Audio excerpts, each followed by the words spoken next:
I'm Saiful Islam. I'm Professor in Computational Materials Chemistry at the University of Bath. I was born in Karachi, Pakistan, and came to the UK in 1964 when my dad was posted here to the High Commission, and grew up in North London, Crouch End. I went to school to a boys' comprehensive called Stationers. I liked chemistry and went on to study chemistry at degree level at University College London.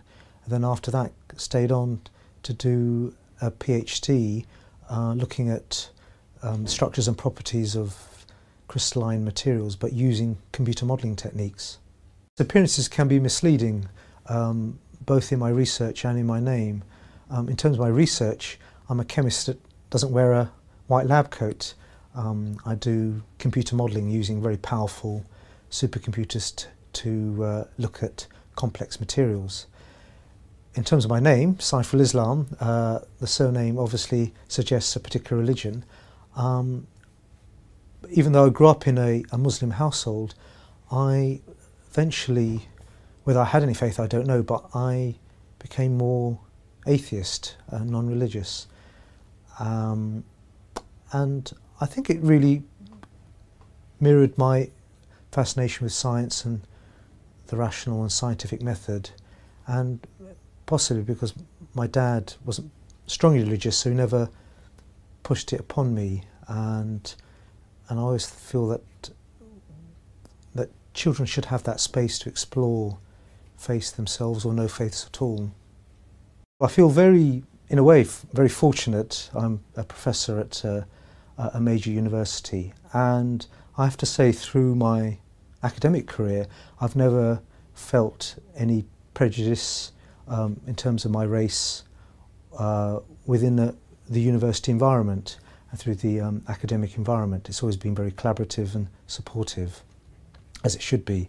In contrast, there was a period in the late 70s when I was a teenager where it wasn't easy being a young Asian teenager in London. There were instances of Paki bashing, and I got beaten up by skinheads a couple of times as well, and once particularly with my younger sister, which stays with me today, that such vile bigotry is still out there.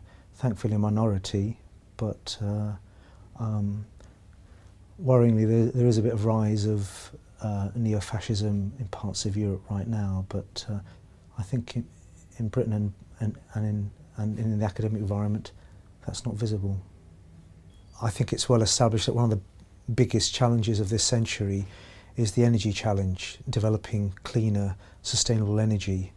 And I'm fortunate that I work in the energy materials area. We're looking at new compounds that can be used in either fuel cells or lithium-ion batteries. And fuel cells can be used in cars or homes to cut CO2 emissions, and lithium-ion batteries can be used in electric vehicles or hybrid electric vehicles, again to try and cut CO2 emissions. My research looks at new crystalline materials that can be used in both, and we try and understand more about their structural and conduction properties within these novel materials using very advanced computer modelling techniques. An important property within some of these materials is that the ions can move very fast through the crystal lattice.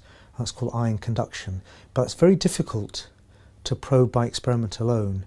So using computer modelling, we can try and map out, almost like a virtual microscope, map out how those ions move within that crystalline lattice.